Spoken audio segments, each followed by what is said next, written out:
Okay, so once you've got your whole landscape drawn, you've done it in pencil, and then you've outlined with Sharpie, you've erased all those pencil lines, I don't see any pencil lines left behind, then you're ready for the next step, which is adding color. Now we're going to do this a little differently than you might expect. We will be doing some painting, so I've got my sponge and my water, but we're actually going to use markers first. So when we color it in, we're not coloring it like a coloring page. We're only going to put color on the edges of things. So for example, I've got some grass in the front. I'll want the whole area to be grass, to be green, but I'm not going to color it all in with green. I'm actually just going to color the edge. So I'm following my edge. I don't have to be exact, but I want to do a pretty neat job of following that line I created, going into those little points all along my grass. You get the idea. With my flower, I want some green petals, but I'm just going to paint the edges.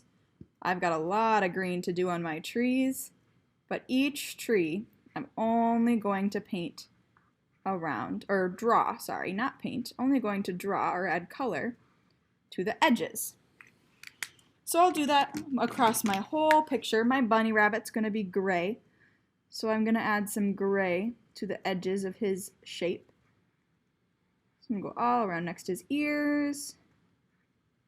In his body, I'm going to go right kind of over my Sharpie lines. Make sure, I'm going to leave his tail white. So I'll stop here so I can show you the next step. You would want to add color to everything on your paper, but only the outline. So pretend my paper, I've done this to everything. So I've outlined this in green, I've done that to my flowers. My cabin has some color, but only on the edges. Then I'll take my paintbrush, I'll dip it in water, I'll wipe a little bit of it off on the sponge, I don't want it too wet, and then watch what happens when I start to add water to where my marker was. Maybe a little hard to see what's this far away. Let's do some zooming in.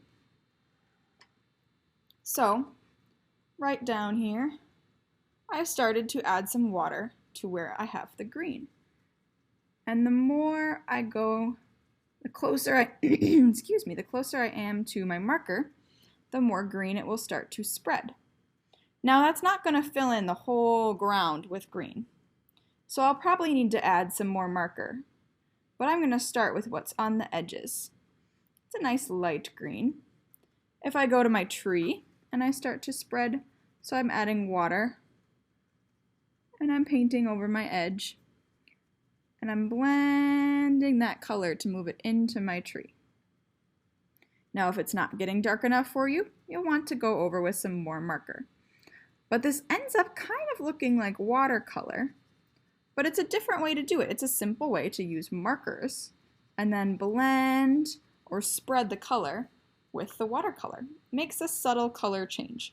Now if I wanted to make that a little more green around the bottom, especially with big open areas like my grass, I might add some little bits of grass. It's almost like some little tufts of grass, little groups of grass. Then I can come back with my watercolor paint and spread that around. So that way I'm adding some green other places. So it'll start to change my hill.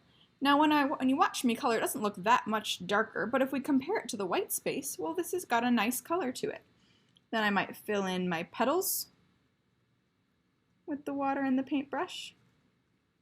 And this will happen to any color. So I'll do one more example. Let's do my flower with some red. I'm going to do the edges with a red marker. I'll make both red. And I'll make the inside orange. Okay, I'll take my paintbrush. I dipped it in the water. I wiped a little bit off on the sponge. I'm going to come in here and just start to blend inside each of these little petals. Now those started to really fill in red. Now, kind of like watercolor paint, I now have some red paint in my brush. So I can move right into the orange. It might get a little red, but orange is so similar to red, that's okay. But if I move right to my grass, see how there's some yellow on my brush because of that marker I picked up? I'd want to wash off my brush before moving on to my green. So now I can just go over my green, and that orange that I brought over there will go away. So when you're coloring, we're only coloring the edges of the lines with the markers. And then you'll go back over with your paintbrush and your water, and you'll start to spread and blend the colors. It's a different sort of effect than we've done so far. I hope you enjoy it. Let me know when you are ready to get a paintbrush and water. Otherwise, when you're done outlining and you've erased all your pencil lines, you'll want to get the markers and start filling in only the edges of each shape with color.